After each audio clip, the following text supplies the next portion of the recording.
Good afternoon. Welcome back to the next episode in Making a Game. Just jump back to the project really quickly and we'll double check with whereabouts we were up to. So we've got our kind of like entities idea working, so we can add a new button easily. And we've now got multiple buttons and they work and can exit. I think we're in a place where we're kind of happy to start actually writing Tetris, which is pretty exciting. I've got a little to-do list of... Oops. Am I not in the project?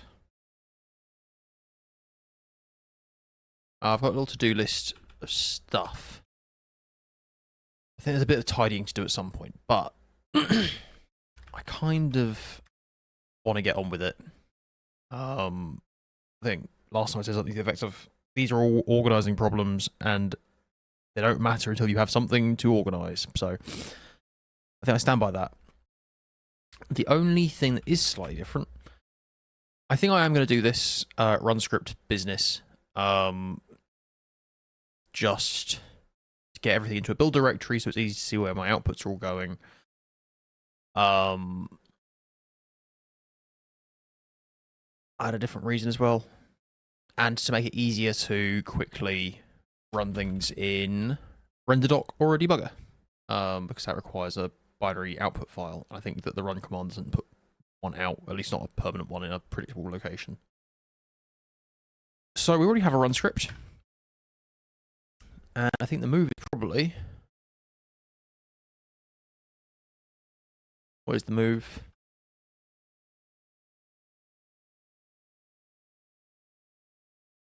We probably make directory first. I think you have to do a P. Be like... make anything intermediate that needs to be made. I'm assuming if I do a make directory and it already exists, then that's just chill. It doesn't do anything. Let's go ahead and do a make dib build.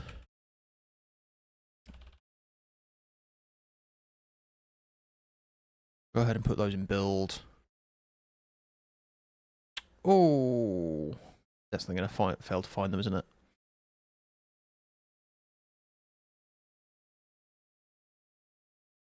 Okay, let me go ahead and say building main to Odin build. Oh, I've got this all in my... What's it? Cool. Odin build out main. It's all this. Odin build main out main bin. Odin build main out. So that's now build slash main.bin. I want a debug flag on it. And then instead of doing that, we're going to just do build slash main.bin. And I think that should build, but probably fail to run. It runs fine. Probably using the these assets that already exist. So I think you want deleting. You want deleting. Might be it. But if we go and have a check, build has things in it. So yep, so we delete these two. I think we'll then have that error. Right, so let's try that again.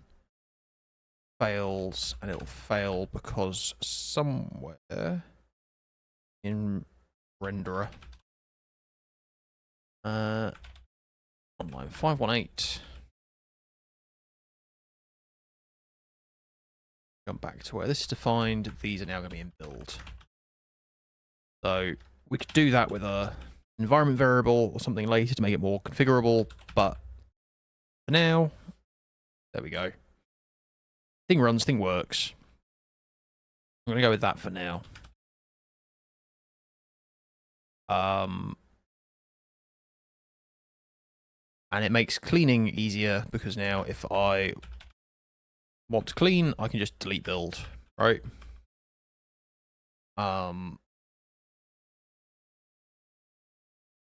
Go tick that off my README. It wasn't hard to do.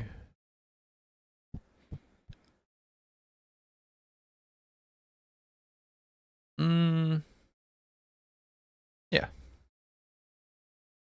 Let's go ahead and say they're just run script tweak. Nice. All right, let's take advantage of that change.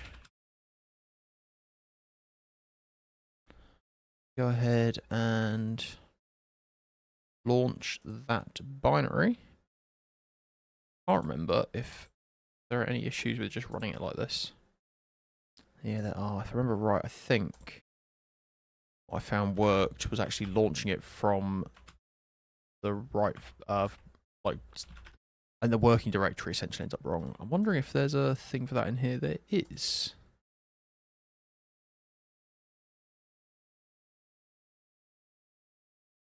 So I think my working directory actually is, oh my god, Flectris.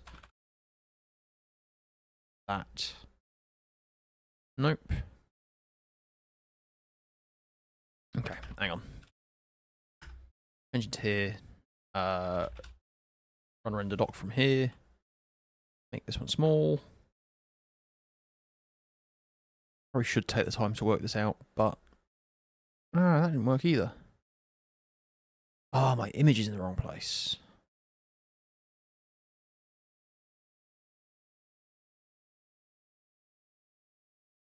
Font PNG. That's an interesting point. Didn't think about that. Where does image live? Font PNG currently lives here. How do you move a file? R to rename or move. Is it time to make like an assets folder? I'd be like, move that to just root/assets. That work? Doesn't work. Come back. Make an assets folder. And then it's this one. Go ahead and move to assets. Go check I can actually see it. Which then fails at runtime. And we can fix that because our value is probably set in here. Smiley's gone.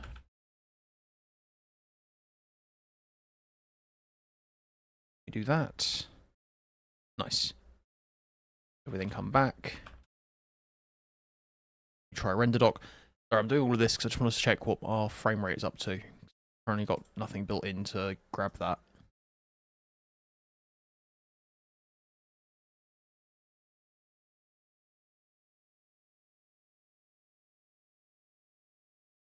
So that one doesn't work.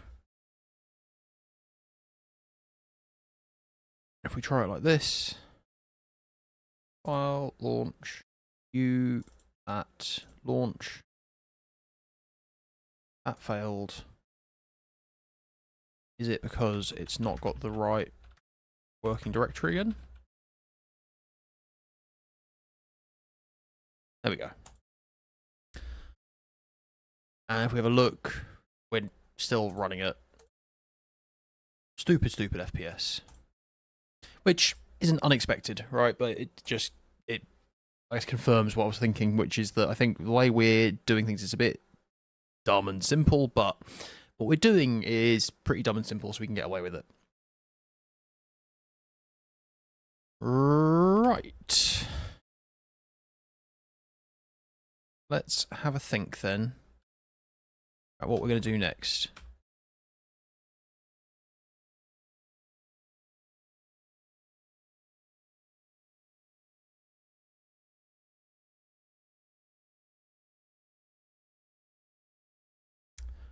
I think short-term plan, let's actually start getting some Tetris things playing. So I think first thing I want to do is limit the frame rate to 60 FPS. And basically, I'm going to assume the game runs at 60 FPS. And that means that we can use, like number of frames that have gone by in our logic to be like, and then I want to drop the piece. I don't know. That feels like the simplest thing to do, right? I want to do something like, a piece will drop down every 10 frames, and then as you go up levels, it will go to like every 8 frames and every 6 frames, or whatever the right cadence to make that make sense. I think we can do that by just putting like a pretty dumb little like timer and a wait. Once we've done that, I would like to say draw, I guess, the grid, or like Tetris grid.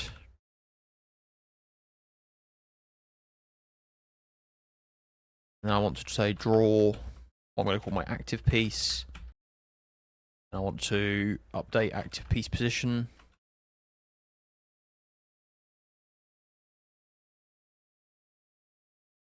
At that point, add line clears. At that point, you basically got Tetris, right? Like, that would be pretty good.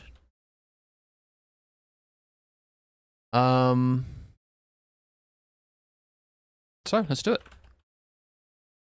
The first thing to say is, like main loop, yeah.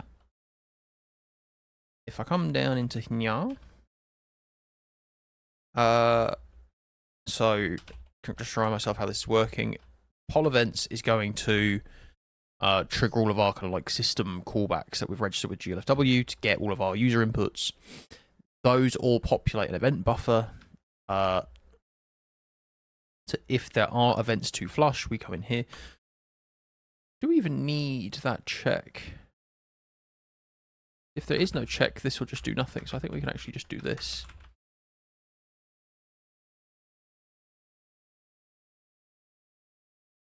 Just to check. Yeah, I thought so. Yeah, I think we should do that. And then what we have is, so flushing the event buffer will update the game state. Populate game entities sends all of our entities into the drawables buffer. So we have entities that represents, I guess, like game logic items, like a button, or I imagine it's going to be something like the grid and I don't know, the active piece will both be entities, I think. Draw entities populates our drawables buffer, which is then filled up with things like, so I guess draw grid, I imagine will end up being a whole bunch of quads. Say like, I don't know, maybe we draw like the background quad, then we draw in like empty cell quads, and then we draw in filled cell quads, stuff like that. And then render frame takes that buffer of drawables, generates vertices and indices, sends it to the GPU, and actually does the thing. That's a frame, does that stuff, right? It's accept input, update state, draw the frame. If we want to make sure that runs at 60 frames per second, then I think the thing to do is probably we need to take a time here, or start a timer here. Right, so we're going to do like start timer, end timer, wait until 16.6 millis has passed. Something like that, I think. And that means we'll get one frame drawn, but also one like frame of like one discrete step in time in the game, if that makes sense. So, how do timers work in Odin? I don't know if that's got built-in stuff to make it easy. I pressed the wrong buttons. Odin, Lang, timer. I'm sure I've done time stuff before. Doing sleep now and string formatting for moments. Clock from time. Duration. So I think now is probably useful. Now is a context as proc that gives us the current time. Time specifies time since the Unix epoch. Capable of representing any time within this range. What's fun is that? Symmetric. Yeah. I guess because it's I64. I don't know when the Unix epoch starts. Cool. So I guess we're fine probably till well after I've died. That's a problem for someone else. A bunch of stuff about clock. What is this then? Precise clock from stopwatch. Obtain the time components from a stopwatch's total, including nanoseconds. Clock from stopwatch. Takes a stopwatch which is running. Start tick accumulation. Stopwatch is used for measuring total time in multiple runs. When the stopwatch is started, it starts counting.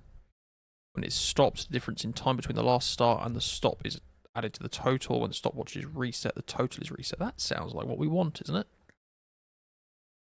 Clock from stopwatch. Precise clock from stopwatch. Bunch of stuff. How do you make a stopwatch? Stopwatch start.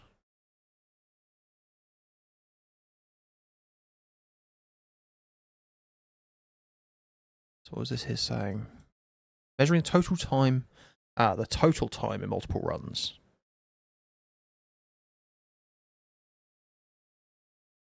That might be us, right? Let's try that. Come back up here. We will import. Is that a core? Util core time. So let's give that a try. Import core time. Zip, zip, zip. We're up in here. We go ahead and say we're going to have a stopwatch, which will be equal to stopwatch. Not found. We'll start stopwatch. Stopwatch starts. Take a pointer to a stopwatch.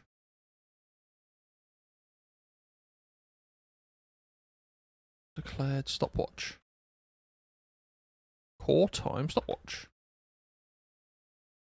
Import core time.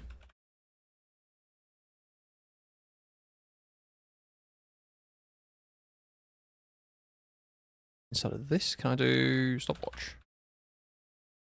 Type representing a stopwatch. Stopwatch is used. Stopwatch. Why can't I make a stopwatch like that? I don't know. Time.stopwatch. That'd be why.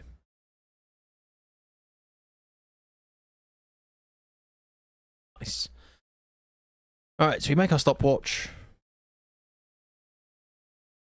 We go ahead and say in here, it'll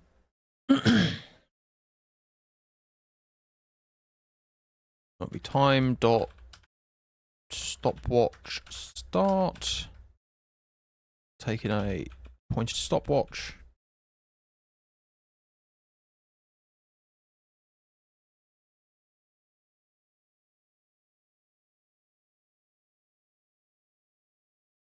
Interesting, you get them out like that. So I guess. If I care about precise clock, what does clock from stopwatch give me? Oh, I'm in sec. I'm gonna have to care about how he represents time. Type representing monotype time, useful for measuring durations. Tick add tick diff. Ooh, tick lap time. Incrementally obtain duration since last tick. I don't think is us, right? So that would be useful for us for actually just getting a measurement, but we are then going to have to keep ticking it over and over to wait for enough time to pass. I think stopwatch is what we want. We come in here, we say stopwatch start. Let's go have a look at stopwatch stop.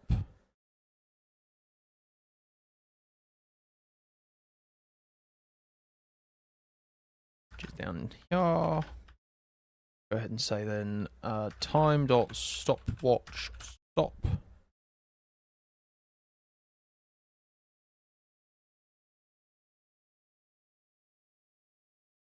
And at the end, we're going to do a stopwatch reset.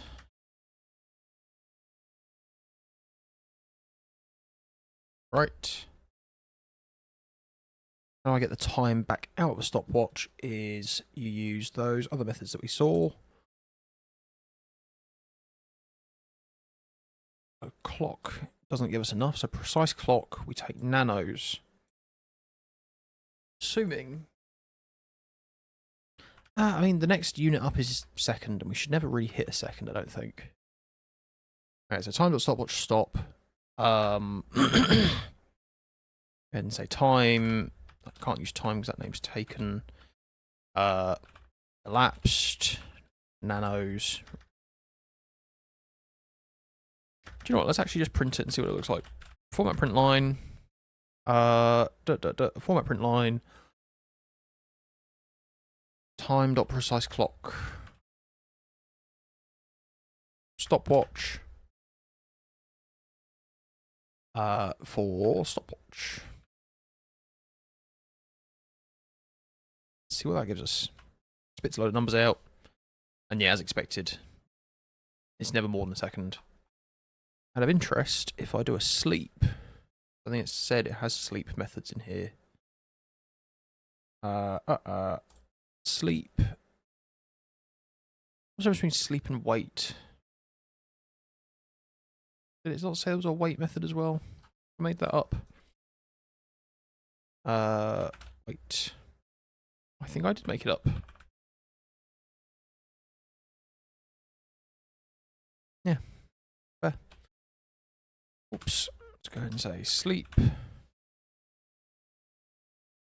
What is the accurate sleep and normal sleep? Accurate sleep. Sleeps for duration very accurately. Implementation borrowed from this. Note for Linux, it's within 4 microseconds in the worst case. Accuracy depends, but it's comparable with regular sleep in the worst case.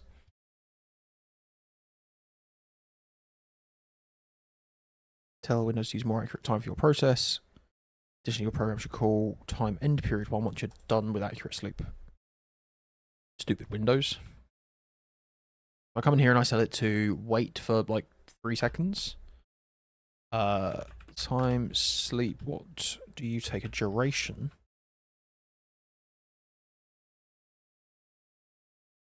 Can we go see what duration looks like?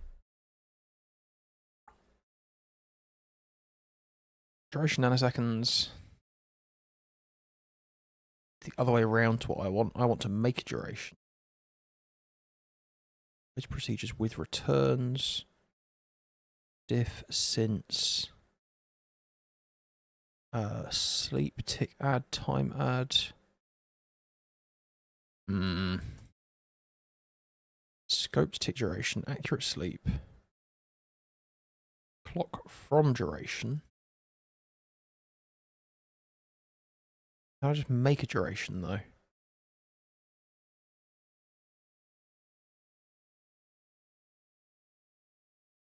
This is the regular Unix timestamp scaled to nanosecond precision.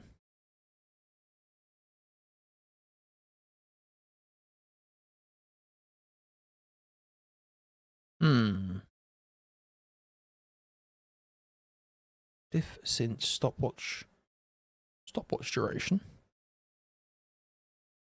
Obtain the total time counted by the stopwatch procedure. Obtains total time counted by the stopwatch. Stopwatch is stopped at the time of calling.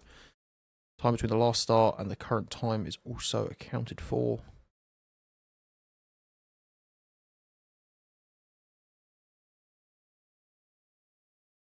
You can actually get the duration without stopping it.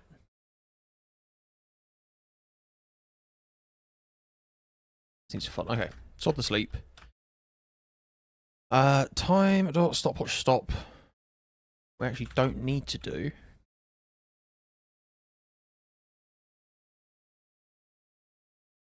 Precise clock.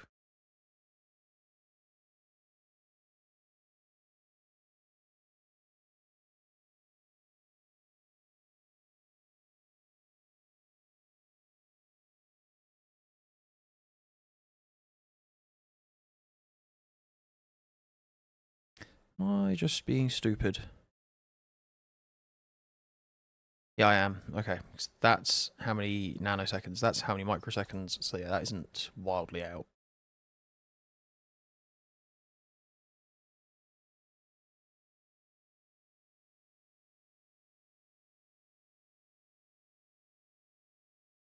Okay, so I want to do something in here then that says wait for that much time. So can I do for time dot stopwatch duration?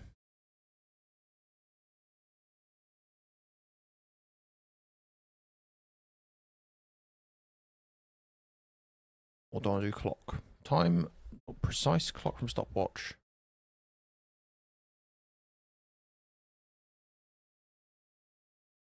That's annoying though. Sorry. That's annoying though, because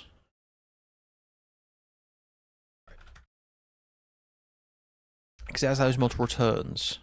I don't know if I can pick just the last one of them in a one-liner like I'd like. I think actually, is there a bit of syntax to make that work? So for right, time dot precise clock from stopwatch or stopwatch.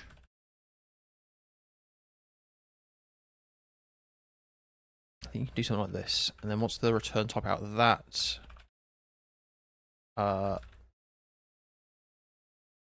Didn't work. Hour min. So we'll do HMS nanos equal to all of that. Nanos is less than 16.666.6667. It's probably massively overly precise, but is that not how this works? And then is it getting confused by the brackets? Do I not need these brackets? Then can I come in here and say format print line nanos, something like that. Not happy.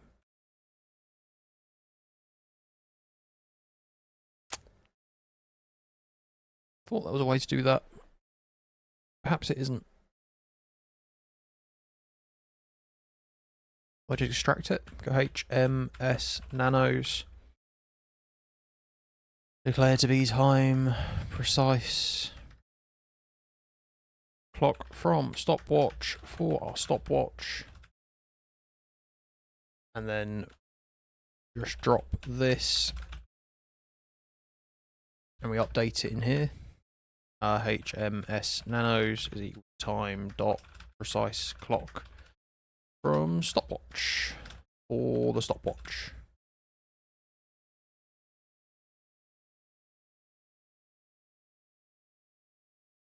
So that number just zips upward.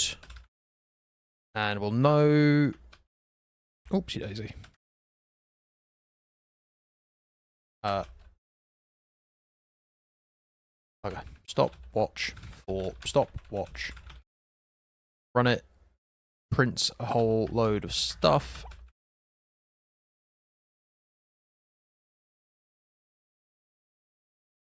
But now, if we go and we run it from render doc, we'll just launch the same way that worked for us before. Our settings, launch. Get a nice solid 60 FPS.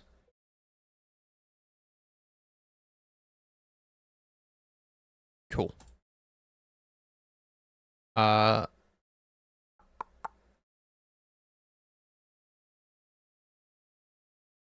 wonder if there's a bit of an argument to be like, don't be quite so manically precise about it.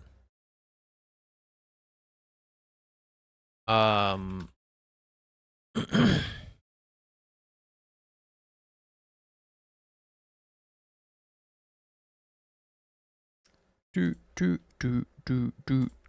Launch it. It takes it a minute. I'm curious if it dips to 59, but I think that'll do for what we're doing. Right. I think that then, oops, wrong buttons. I think that should make it possible for us.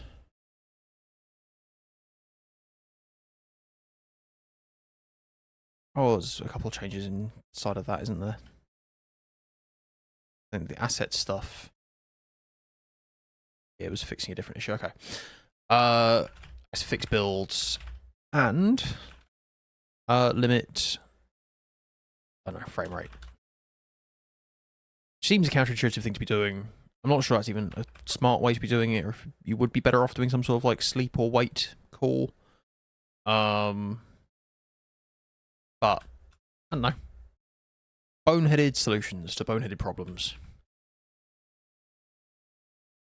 And like I say, I think the thing that's nice about that is it means we can then just use our frame rate in our like quote unquote physics for how the pieces fall and stuff.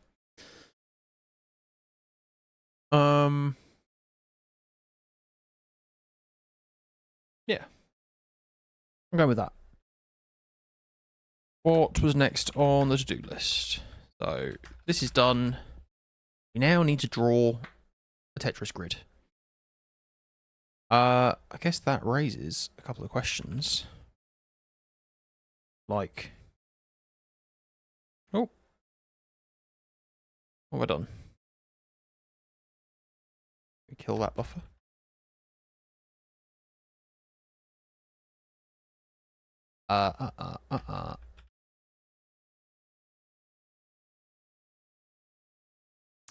So I'd like to be able to draw a Tetris grid. That's probably an entity, is it? So we're going to have a different entity here, which I'm going to call something like game grid.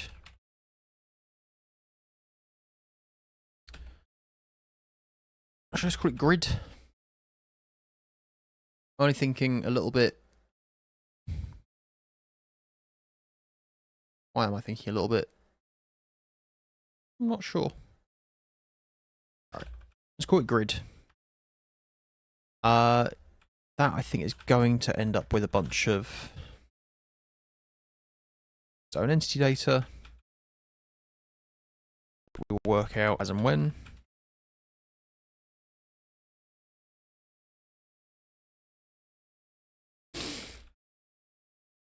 Right.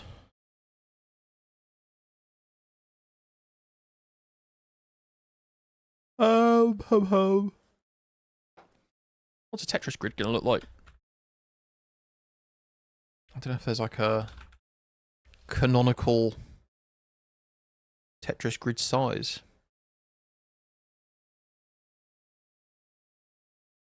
A nice picture. Typical Tetris game screen. 1, 2, 3, 4, 5, 6, 7, 8, 9, 10.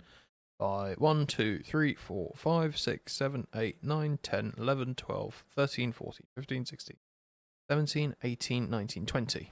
Cool. Should we do that then? So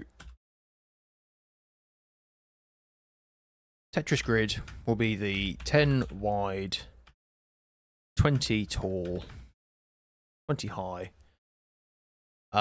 grid of squares, empty or filled with pieces.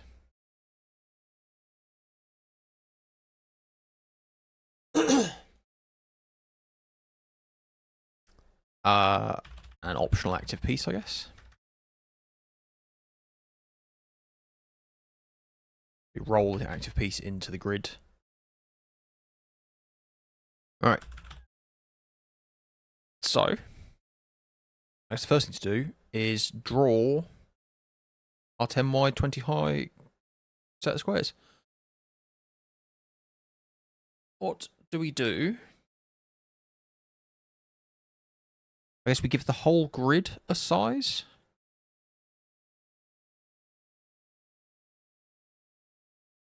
We give the whole grid a width. And then set the height to just double the width.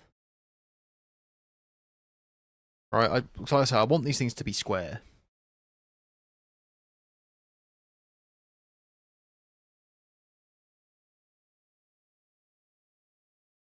That seems the easiest thing to do, I think.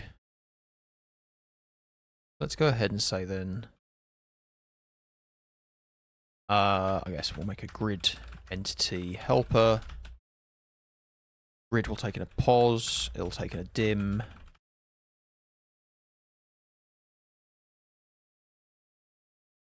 Was any of the rest of this stuff needed for it? It's not clickable, so it doesn't have an on-click. Type and data. Just be what they be. And it will return an entity with pos and dim. Everything else can be null. Right. I guess our game.odin stuff here somewhere. When we populate entities, I guess we're just replacing this, right? If it's a game, gets the game state. Currently has count. I might just leave count.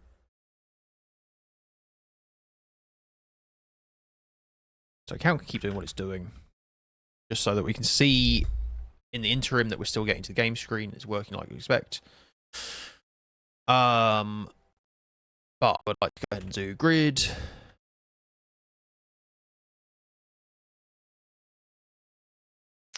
Maybe we just let you pass in the height and width, and then the values you set make it roughly square. Okay.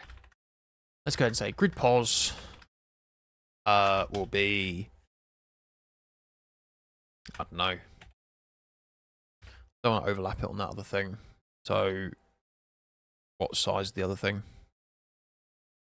Button pos.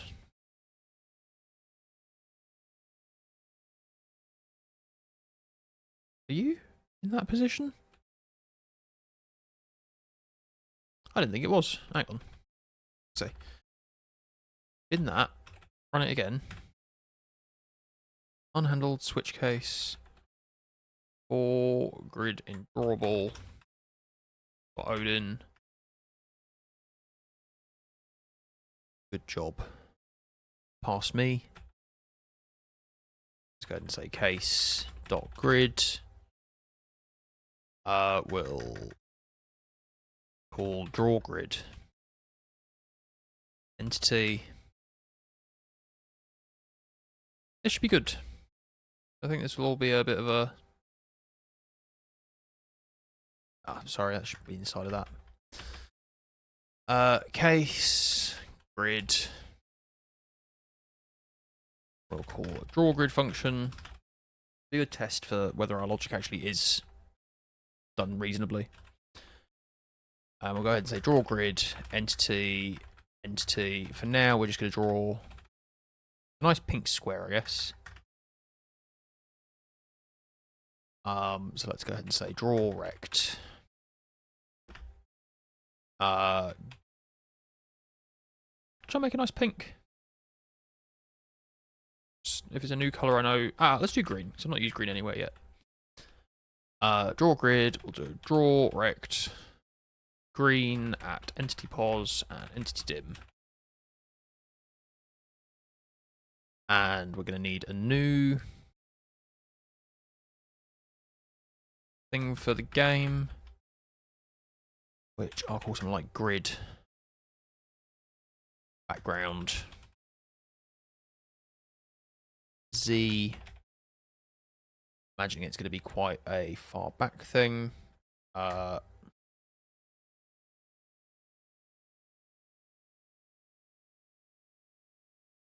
Blanking on where my last thing was. Look for this. Grid background Z. Fix a typo.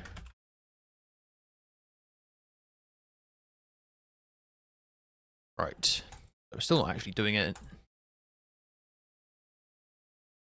We're not actually drawing it yet. So we're back in game. That's what I was going to say. Your position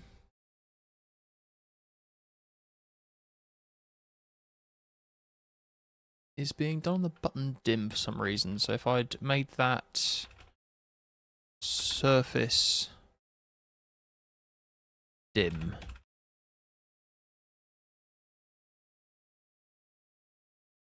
Is that why it was in the bottom corner? Okay, I don't think we care. So can we go ahead and make it so that'll be sat in the bottom of our screen. Like so.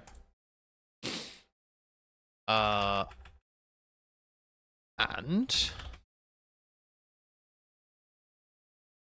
we'll go ahead and put grid pos will be a position that is, I don't know, 500, x equals 500, y equals 50. Our grid dim will be 200 by 300.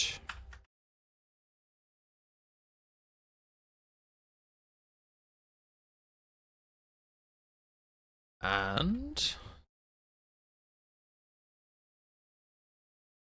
I've then got this little block down here. Actually, slightly pointless copying because most of it is different. Entity push, which is just a helper. Come in here and say grid, and we go bang, bang, bang. Run you. Hopefully, bugger. Excellent. Invalid type assertion from entity data to button entity data, actual type nil. Where is that? Inside of here.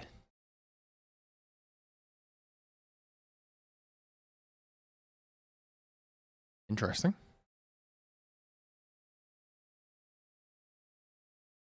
Can we please go back to game.odin, see what we've done wrong. Entity push, grid entity. Grid entity. Do I just need to set data to be grid entity data?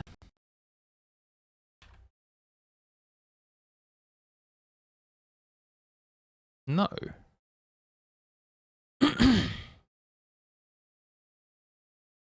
Drawable line 89, so it's in a draw button call.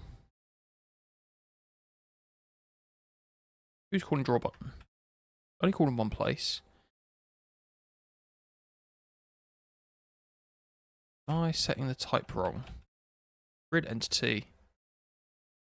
Yeah, you're not getting a type, are you? So you get the 0 value, which is button. Oops, type dot grid. There we go. We have a grid drawing. Or we have a position being drawn for our grid. Do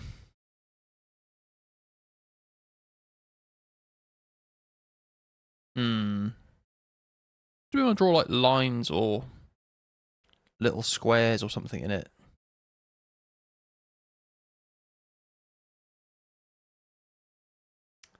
To say something like maybe we want like a border color. Right, that Wikipedia page. Nah, damn it. Okay, let's go Wikipedia up Tetris again.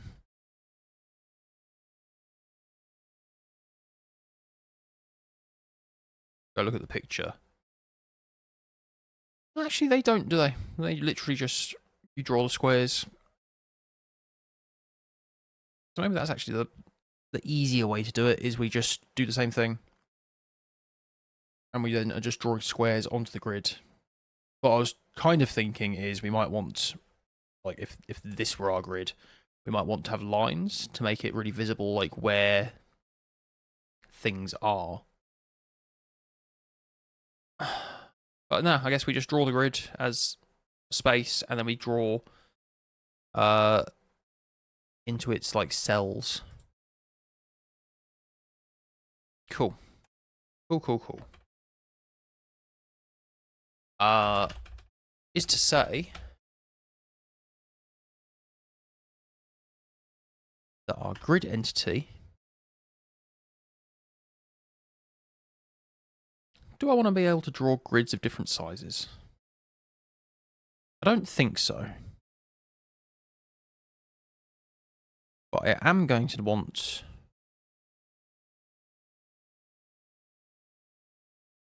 things that use the grid size. So let me go ahead and do like grid width 10, grid height 20. And then I can make something in here like cells, which will be grid width times grid height. Oh, what goes in each cell?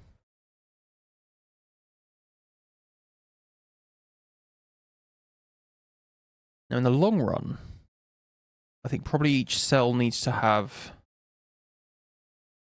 something that's like an identifier that we can then go look up in a map to know what the texture coordinates are. Right, so if you imagine I want to be able to draw different colored tiles, and maybe I want to be able to like show the preview for where a tile goes, stuff like that. That'll involve drawing things that look different, which will involve passing different things through to our shader. I'm imagining the dumbest and simplest thing being I'll just include a sprite on the sprite sheet for each different color in each different state. I think we're a ways off that though. So let's have bools for now, where true means filled and false means not filled.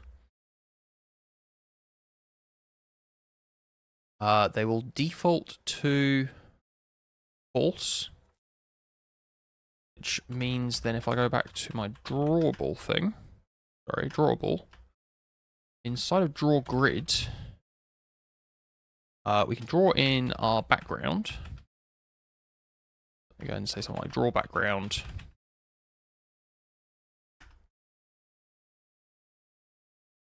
And I want to say like draw filled cells.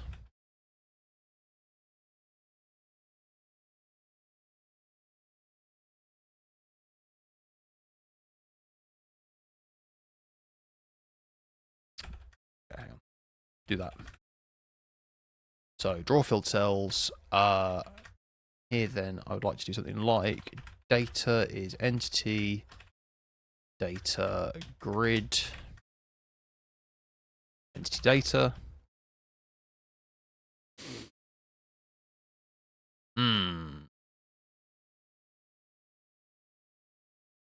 All right, I'm going to imagine that these cells are going to be done top to bottom, left to right. Or should I do bottom to top, left to right? For some reason, top to bottom makes sense to me here, even though everything else I've done has been bottom to top. Why is that? I guess I can't help but think of the grid as if it was like drawn out. Okay, so we've got our data in entity.data.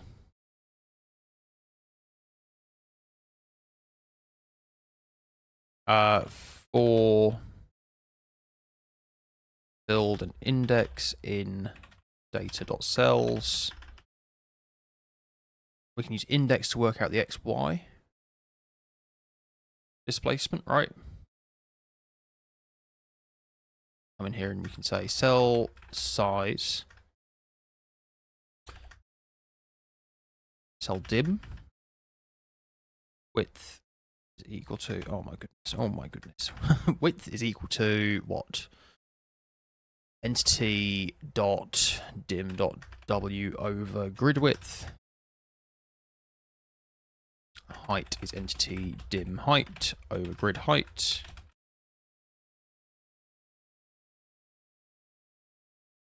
Which means here I can get the cell pos. And I can get the index is just the count that tells me how far in I am. So if I say Maybe it is easier to do it all from bottom left up and right, just so that they match up with the other pos. Yeah, I think we do that. So index then is going to count from the bottom left across a row, then go up a row when it gets to the end.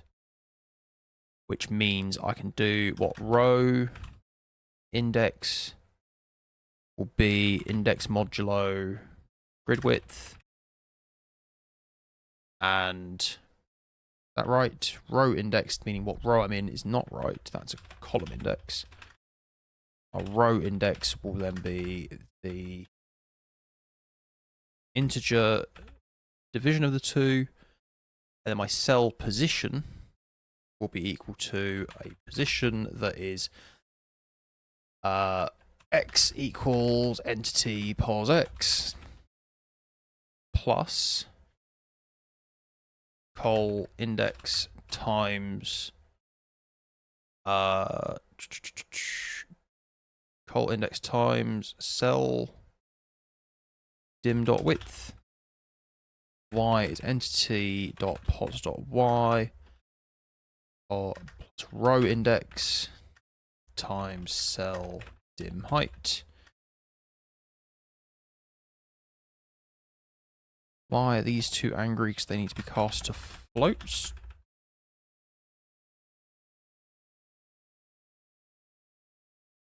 Everything should always be float. JavaScript got that right.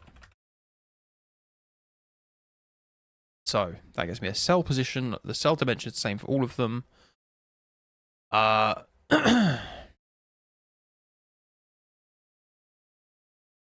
One thing we can say, right? So I'm going to say in here for now, I'm going to have a filled color of red and an empty color of blue, and then we know that our background is green, so we expect the entire grid to be filled with red and blue squares. The cell position is equal to where am I looking? Col index equals all of this. So I need to do a draw rect for each of them with filled color if filled else empty color, cell pos and cell dim. We need a Z value. I just do like cell Z, grid, cell Z. We'll jump up here and we'll set a grid, cell Z, 0.2.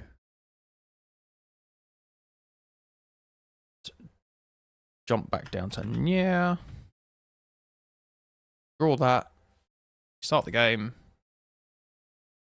And it's all blue, which we expected because we didn't set anything to be filled. Okay. That's all good. Yeah, that is good. Shall we go ahead and just arbitrarily set a handful of them to be filled? We're in here. I say data is equal to grid entity data dot cells. I don't know. There's 10, so if we do 15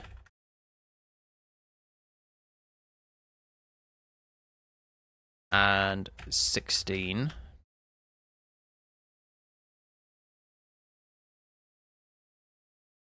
we expect to see 2 in the bottom thing get filled.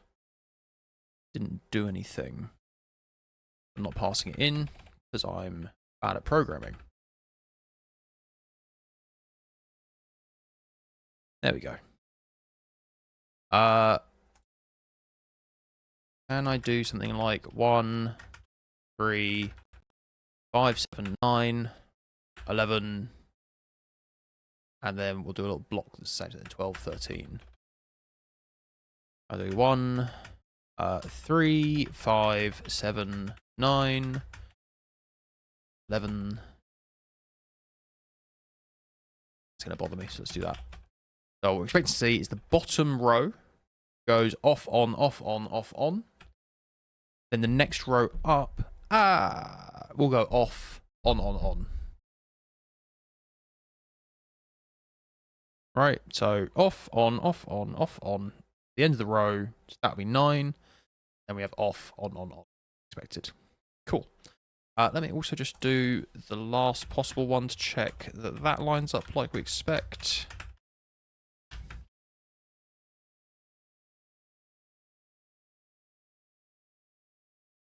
I'm an idiot. It's 200 cells, not 100 cells. There we go. And, as expected, they don't look square. Is that as expected? I don't know if that's as expected. Where am I passing in my dimensions? So we go jump to where grid entity is being called. In there. Grid dim. Right, let's do that. We expect the squares to be square. And they are. We expect that to stay square. Ooh. Index 10,000 is out of range. How about that? On line 112.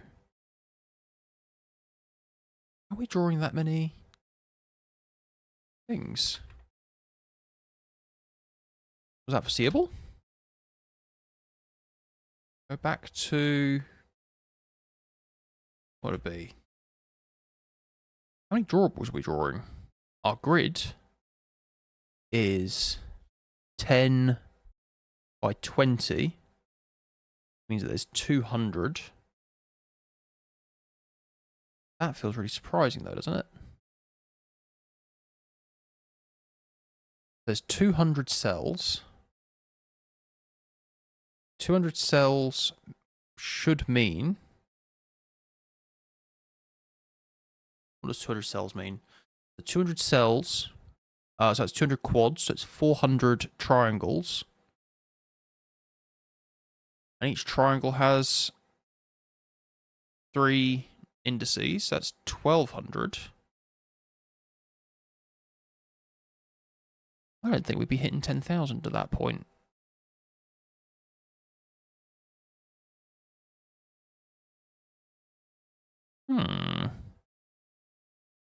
Interesting.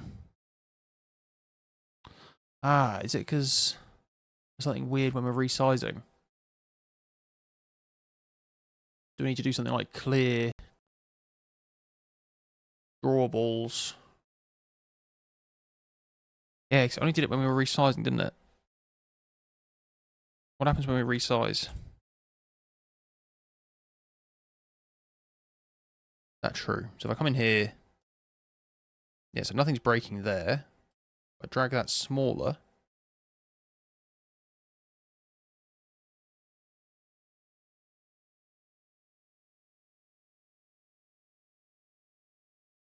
it's still fine. Drag it smaller quickly, it's fine. If I drag it bigger quickly... oh, interesting. Now it won't do it. Because I need to be on... this one's actually drawing a lot of stuff. That is interesting.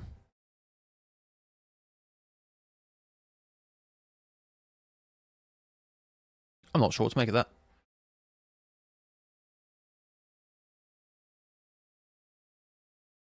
That seems wrong, doesn't it?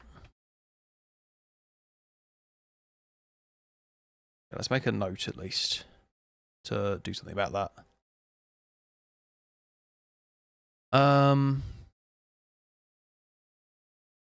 What is there to say about that? We're overflowing our index buffer. On screen resize with grid drawn.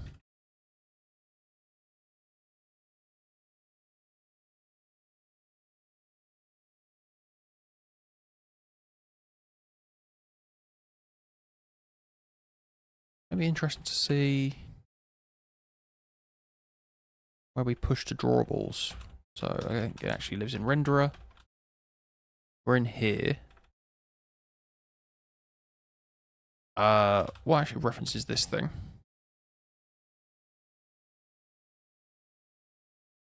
This is the only place that's actually putting things into drawables.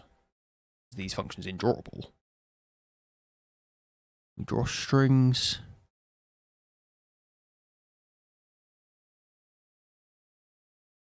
Draw rect.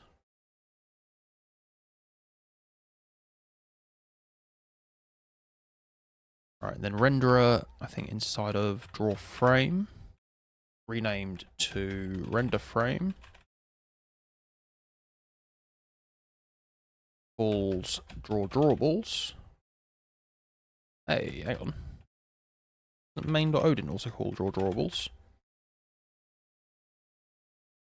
It calls draw entities, which then, whoopsie daisy, calls render frame, calls draw drawables. This is the bit that does the magic.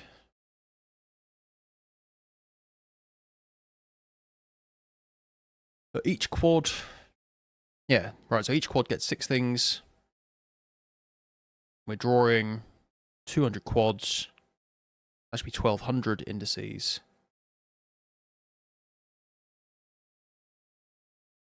Yes. On a screen resize, which I think is set up in main.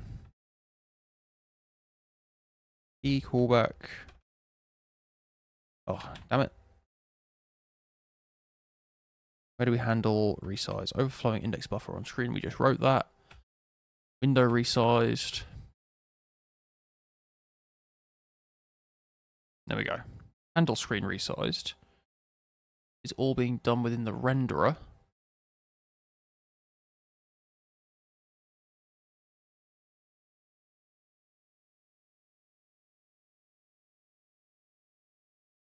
PC screen window resize is false.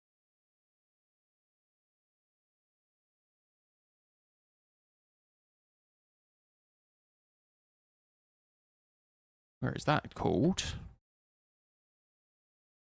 The top of render frame. Ah. I think I see what's happening. We're populating drawables. Then we're just overdrawing a whole bunch of times. And if you keep changing the size of the screen, it never gets a chance to actually do the update. Interesting.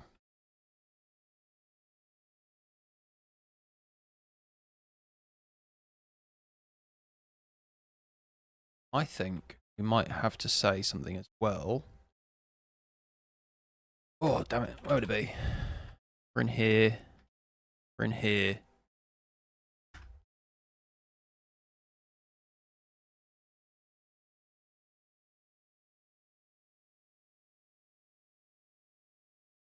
Or draw drawables need to not do that. And handle screen resized also doesn't do it.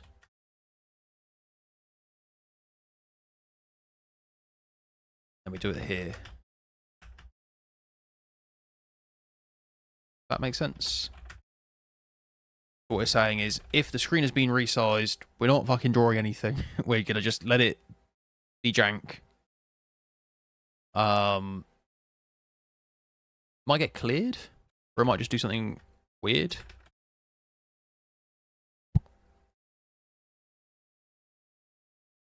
Oh no. What have I done?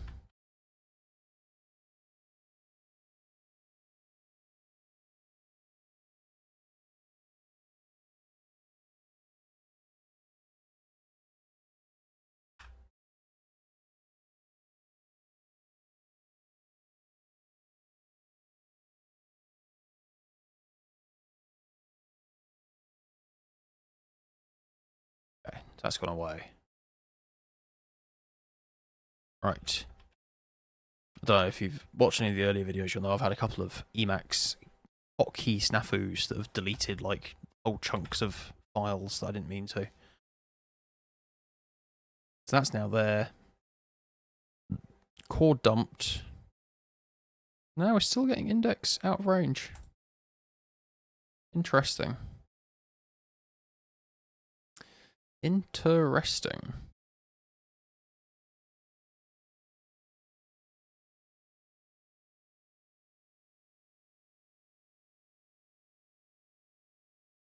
So draw drawables is called in here.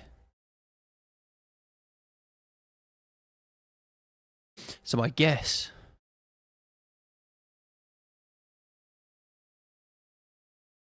Hang on. Where do we reset the values for our indexes? Not indexes, sorry. We reset the drawables. Okay, hang on. If we go to main.odin, drawables is getting populated here. So each, like it's like game frame. So we flush these, flush the game events, populate entities, which resets it each time. Draw entities, populates the drawables thingy. Right, all of these draw rect functions, they're just pushing things into drawables. Jump back to here, so that is populating drawables.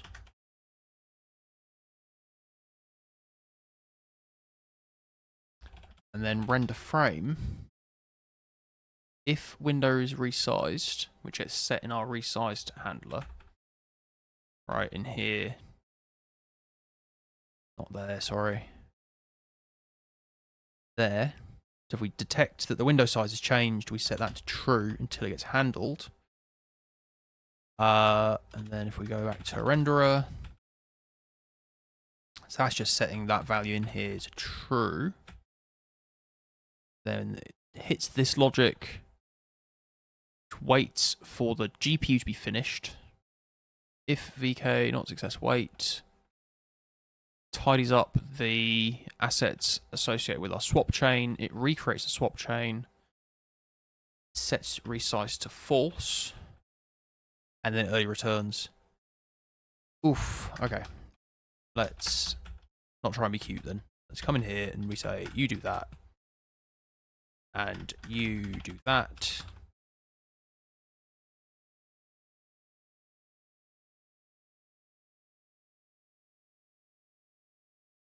So yeah, you get a bit of weirdness as it resizes, but it doesn't crash. You can make that nicer later, but I think as a minimum rule of thumb, let's try and fix crashes as they come up.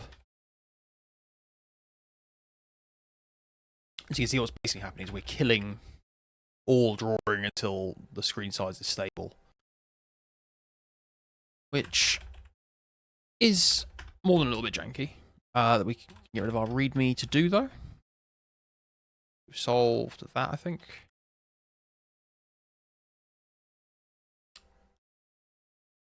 Which means 10,000 indices might end up not being enough, depending on how much other stuff we draw, but it should work for us for now. I think this is where it's useful having that number be low, is it'll catch us making slip-ups like that. We're expecting to draw thousands of things. If we hit 10,000, we can do a quick, like we did there, back of the envelope calculation to be like, nah, we shouldn't be hitting 10,000 yet. And it's a flag that I've missed something. Right, so we can now draw empty or filled. We've not got an active piece. We've also not got a way to represent a piece yet, though. Draw active piece, update the active piece position. I think I'm going to bin that for now. Refactoring, I think, is going to come. I want to add line clears, and then I want to make prettier.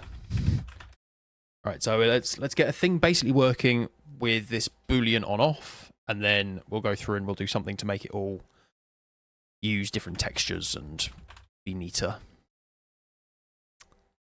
Where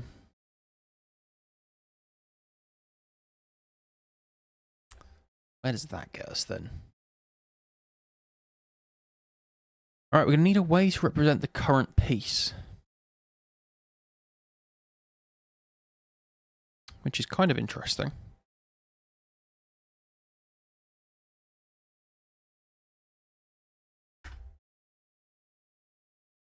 I'll go ahead and say this is cells. I say something like active piece. All right, so I'm trying to think. We could either represent the active piece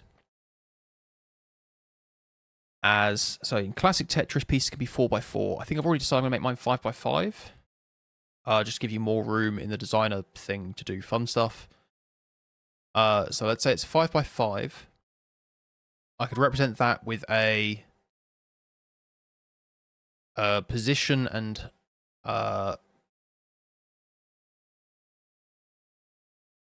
so I could represent that like 5 rows of 5, right? Similar to how the grid is 10 or 20 rows of 10. Make 5 rows of 5, and we just say which of those numbers are filled. They could just be 25 booleans that you pass through. Which could work.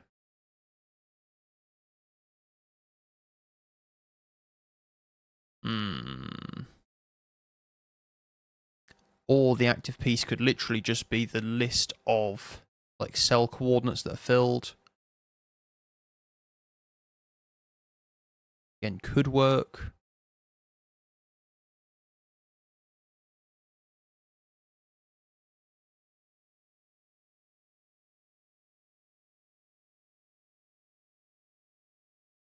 Bones.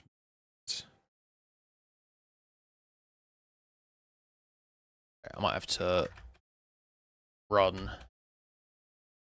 Let me put a to do mat active piece.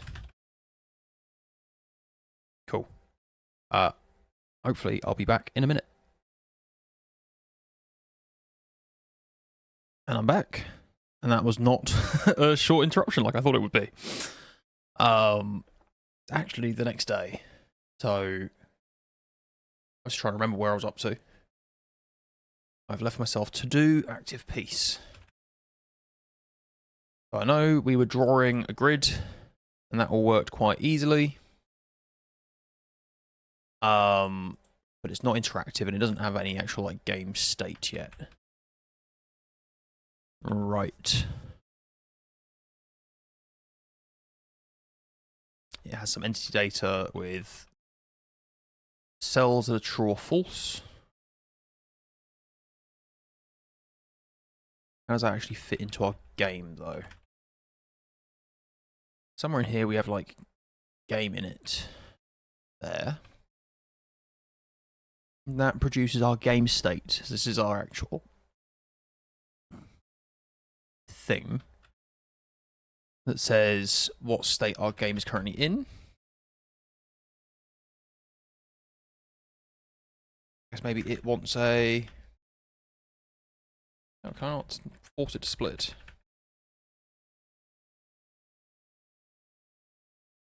If I do that, yeah, it'll just reline it. Annoying. Right.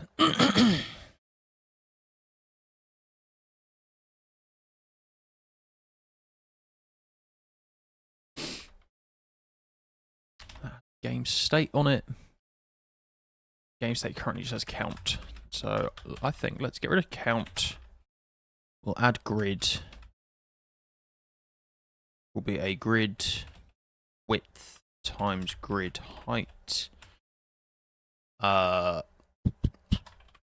for now we make it balls. Apparently we can't do that. And do that, I think. And let's go ahead and say 0 initialize grid. And we have a bunch of errors. All of this guff because we're still drawing that number. Let's go ahead and just delete all of that. That was really a point of like proof of concept rather than thing we really care about. This decrement value on skip thing or on click we don't need anymore. Which means in here.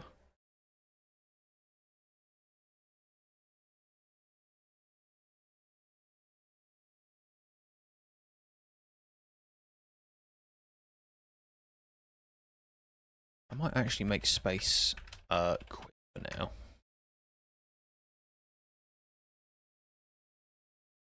Just so we've got an easy way to quit out from that screen.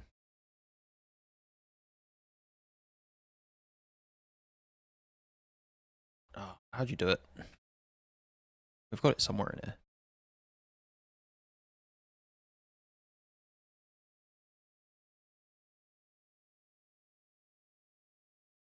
Please use the exit on click again. Oh, damn it. How do I get back there? Oh, I suck at this.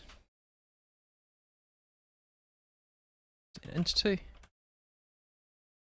Exit on click. Here. You would like to say... What exactly? Where do we handle the game events in here? It has entity.on click. There we go.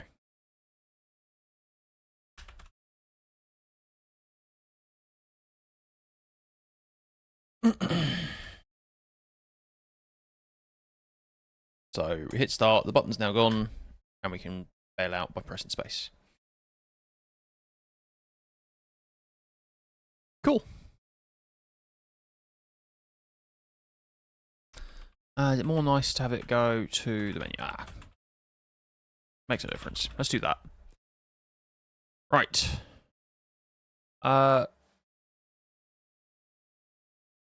So currently we're just hard coding in what values are filled. We've added a grid to our game state.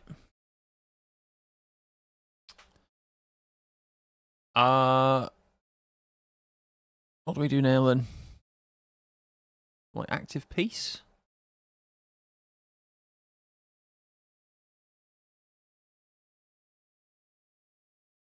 Require a description of what a piece is. How do we want to go about doing that?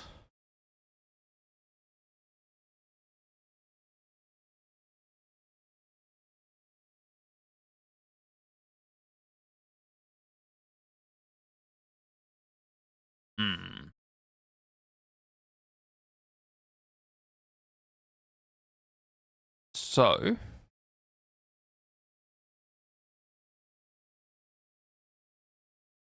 my idea for the future is that a piece is always going to fit into a 5x5 area.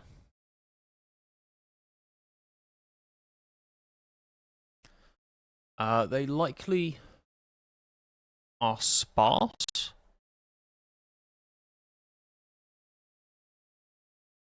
So maybe the thing to do is have a piece struct that contains a list of up to 25 numbers that says which cells it fills, and then the piece can have a position. Right?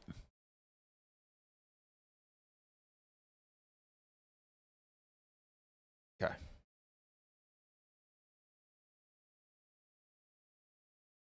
We try that then.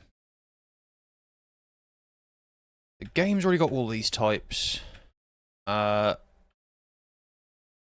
This one introduces the game state, and let's just drop in a struct called piece.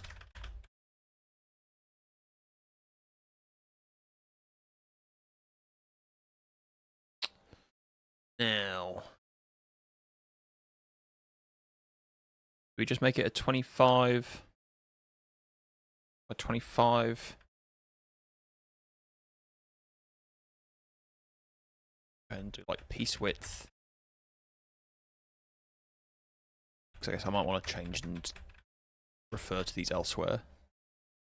Right, piece width and piece height look like these.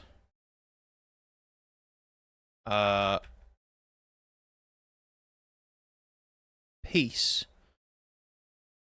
will have in it something like filled. Will be what piece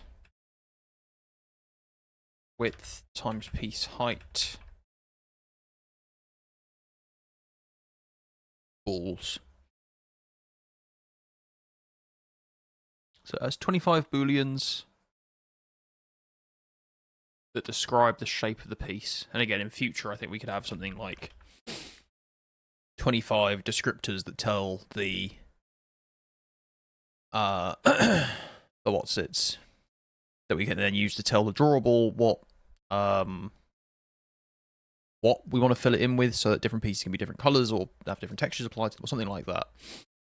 But for now, do on-off. Build is just that.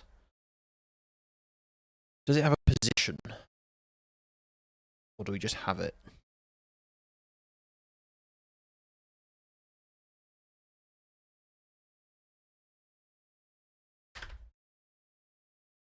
So I think maybe we do something like active piece is piece.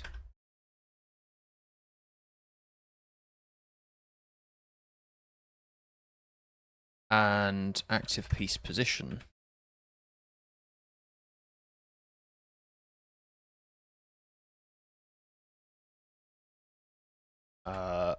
Active piece position is pos.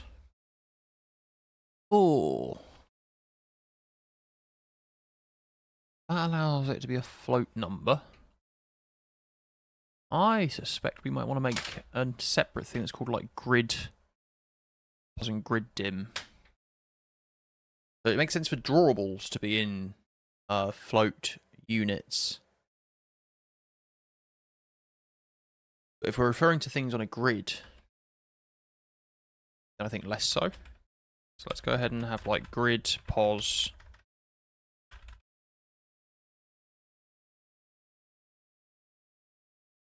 I might just explicitly be like I32s. And grid dim. Do I care about grid dim? Probably not, at least not yet. Because it's got fixed dimensions by this thing, right? And then we can have logic to say when you press a button and we would update its position, we go through the active pieces and check. Which might make it useful actually to have a dim. Right, so if you're like a long thin piece, if we had a dim, we wouldn't have to iterate over the 25 pieces. We could just compare the dim, but then we have to keep that in check as well. So a piece might want like a bounding box on it.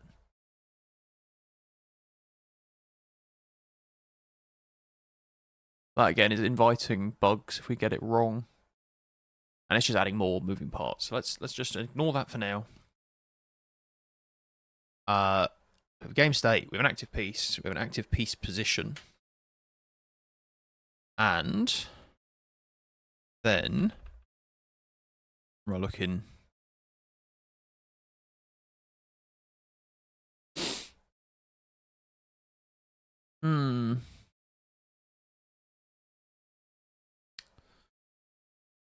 One thing we could say is active piece position just gets made negative if it's not there.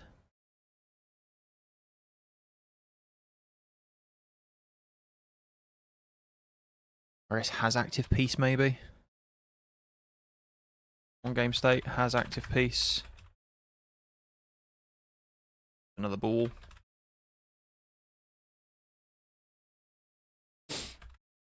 Right, let's do that.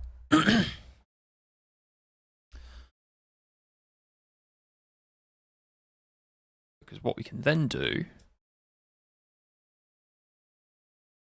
then say initial game state is a grid that is 0 initialized, they're all false. Active piece, 0 initialize it, active piece position, 0 initialize it, and have active piece. I could leave 0 initialized, but I think it's important for us that it's false, so let's make it false. In fact, no, let's make it true. So we can draw it. So we make have active piece be true. Active piece position will be what? Active piece position 510, I guess.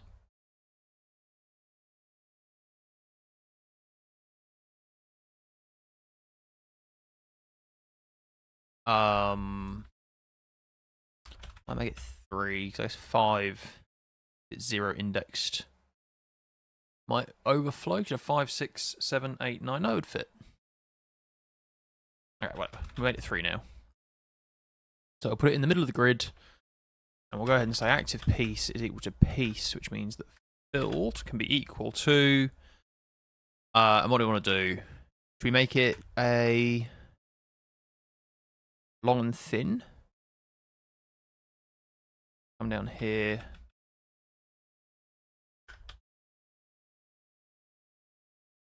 Do like 0, 0. Do like 1. Can't do like that. True, false, false, false, false. I'll put a comment. Does that stop it breaking the line? Grab all that. Bang in. Oh, no, I need new lines.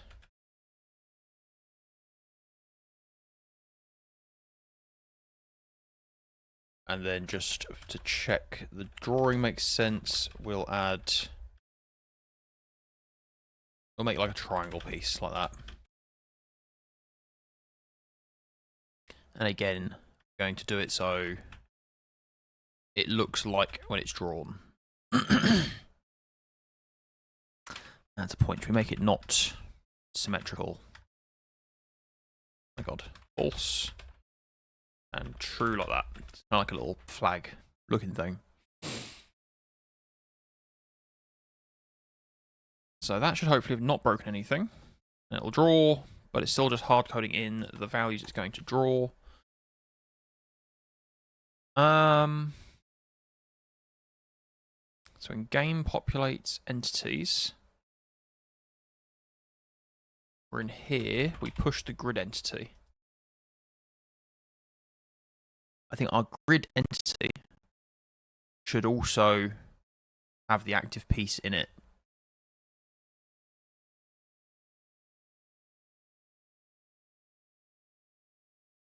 Right? So let's jump into here. And we will say that grid entity data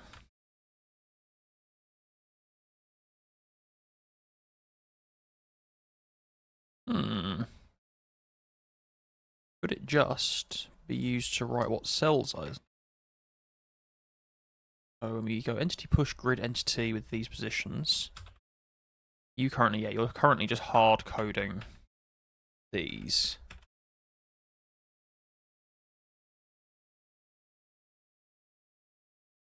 So can you also take in my game state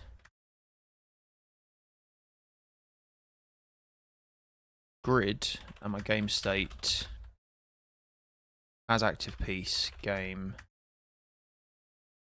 state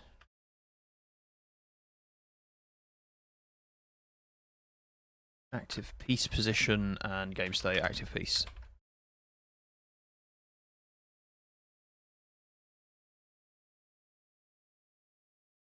At this point, I might as well pass through everything. So it's like the game state, right? But already here. In fact, should we do that? So let's go ahead and say grid entity.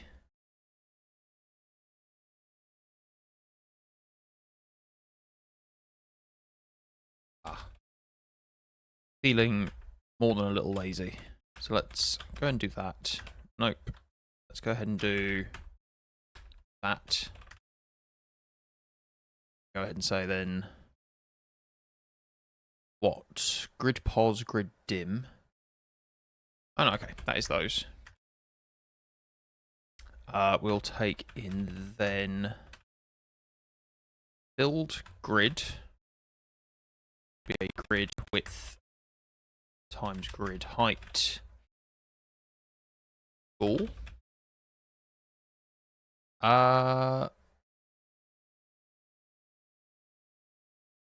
It should be a slice instead. Sorry, dropped a pen, shouldn't fiddle. As active piece, all.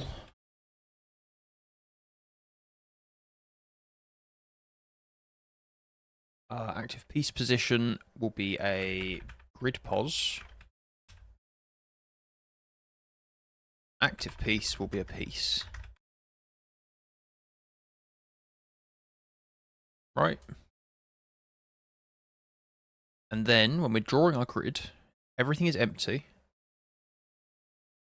Actually, data equal to this. Cells, can you just be equal to filled grid? Does that work? Does that give it a pointer, or does that copy the values over?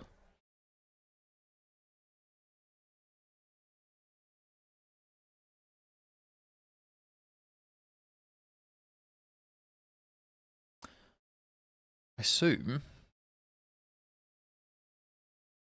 that can't be passed by value, can it? That must be a pointer to the array.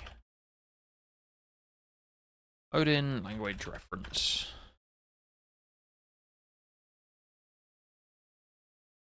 I guess overview. In here for like array. Loads. Section in here, fixed arrays. Simplified fixed length container. Each element in the array has the same type. An array index can be any integer, character, or enumeration type. An array can be constructed like this. Fixed arrays are equivalent to a struct with a field for each element.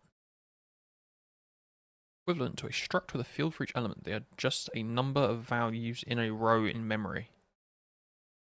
Oh, interesting. Okay, I think that means I should be able to an array with designated initializers. Oh, that's fun. Then they could do that. The built-in array access supports array programming. Oh, that's fun too. I didn't know that.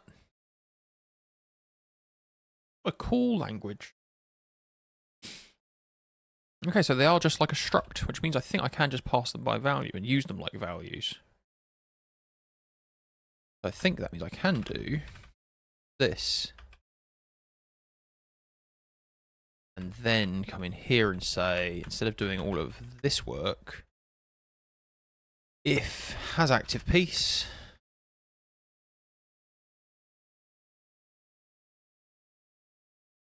then I want to say I want to be able to then say data at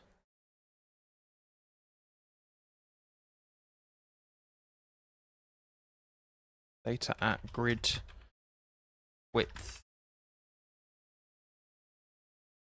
times active piece position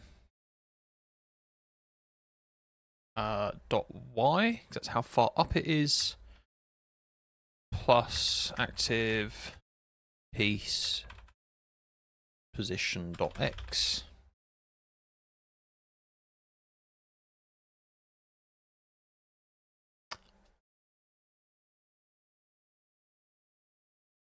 Hang on then, so for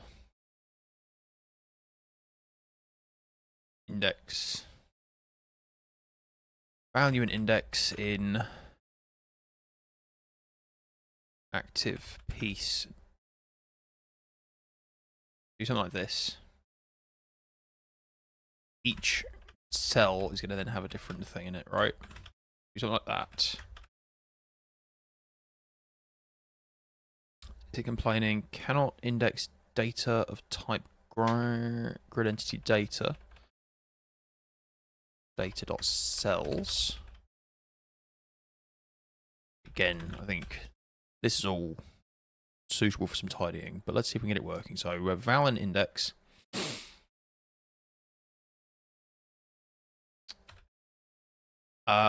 So can we go ahead and say like grid pos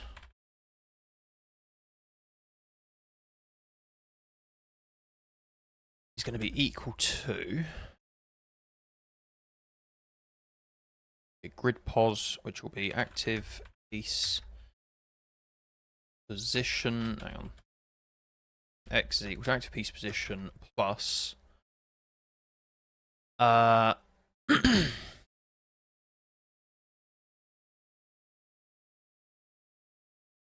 index modulo cell width. Did I call it cell? I didn't call it cell. Did I call it piece width?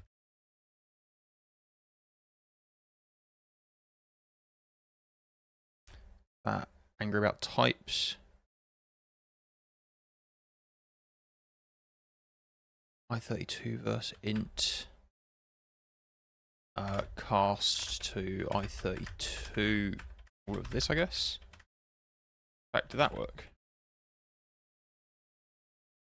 Yep. Come in here and do that. And then similarly, y will be active piece position.y plus cast to I32 index divided by piece width. That's just typo. Nope.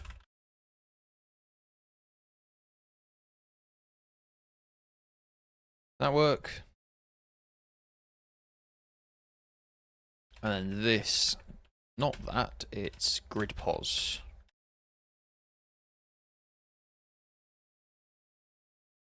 And grid pos dot x to update the cells that are filled by the active piece. And then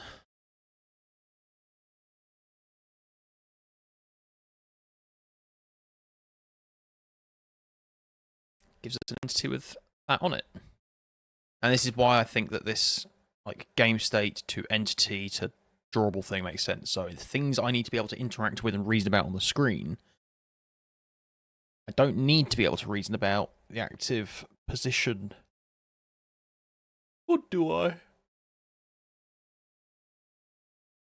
It's not going to have any like mouse interaction, right? So I don't care about hovering it, which means it can just be kind of dumbly drawn.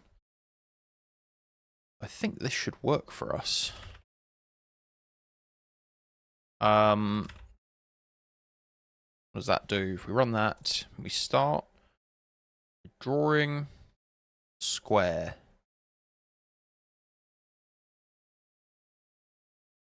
Interesting. That's not what I expected it to be doing. Right, so let's go back and find where we're calling grid entity. In here. Ooh. Why is that complaining? Is that just my workspace getting confused? Yep. If I negate that, I expect it to be empty. Yeah. So active piece position.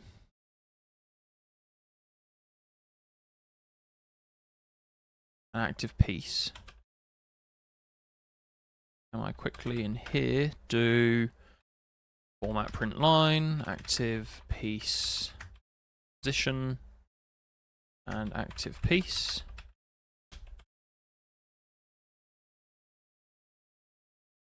They're on game state or something. Oh, I'm in the wrong place.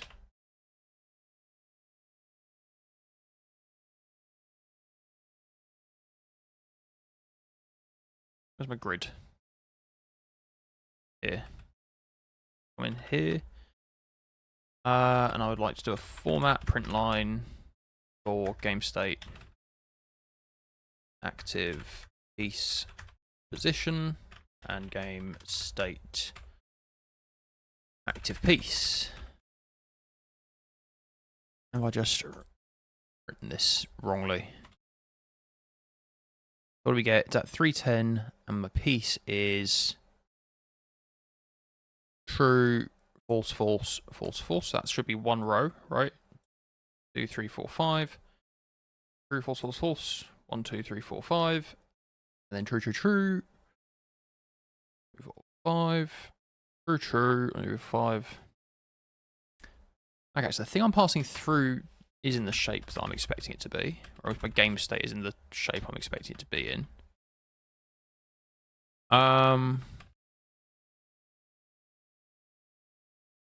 what does that mean then? I mean, in my draw calls that something's going wrong then. Go draw entity, which calls into draw grid,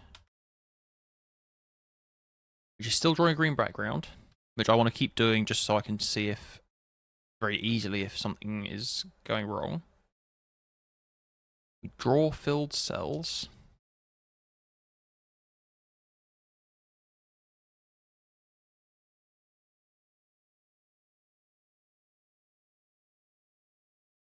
Presumably also fine, right? So presumably, yeah, it is in here. This bit's going wrong somewhere.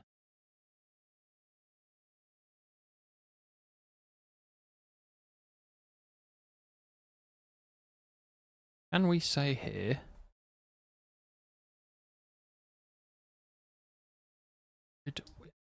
That grid width is wrong. So grid pos, the x value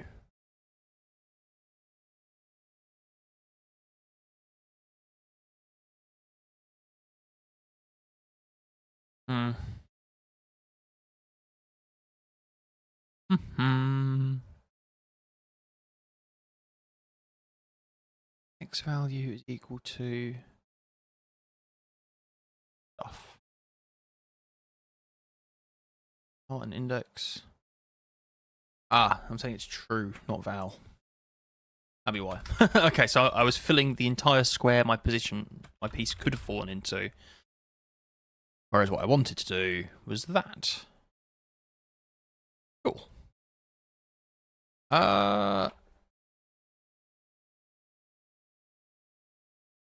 Now. Yeah, and this is one of the downsides to the way that I've done this. Is that if we jump back again to the place that we make our piece, which I forget where it is. It's not in main, is it? Populate our entities. Where did I make my piece?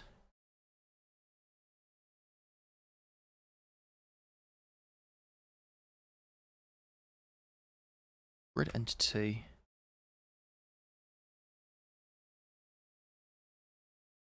Wherever game state is defined, right?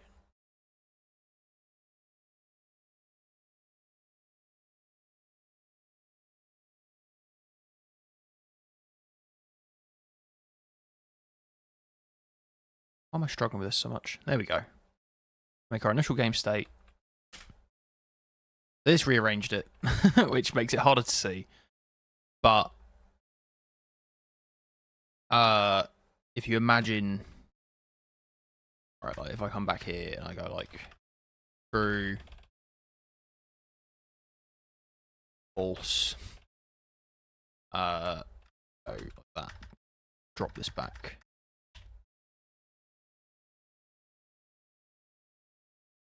That should also compile and do the same thing. You would like it. It would be marginally nicer for the way this ends up looking to match this. But can you see that the the bit that has only one wide is actually at the bottom. That's because 0, 0 is bottom left rather than top left. I think we live with that. And just have to remember that's how that works. Cool. But that does mean we can now draw a piece, which is pretty fun. Keeping an eye on the clock. The pain of... So I'm now off work, but it's the run up to Christmas. Well, actually, it's like the 20th today.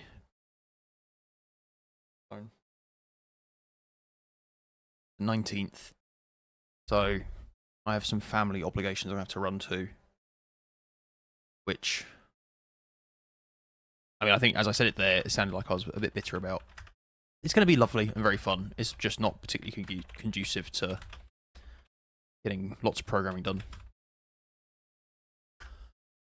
So what's next then? I guess the next stuff to do would be have it so that button presses move that active piece around, which will add some collision detection logic, then some stuff to say when it hits the bottom, it freezes. Really, I've got like 10 minutes. So yeah, I don't think I've got time to do that today. So I think we're going to round today's series off at that. But hey, it's a bit more progress. I don't think any of the rest of that stuff sounded like it'd be hard. It's just a bunch more. A bunch more. But there we go. A little bit more progress. Next time we'll add that. Moving around, having pieces drop and everything. So yeah, I will catch you then.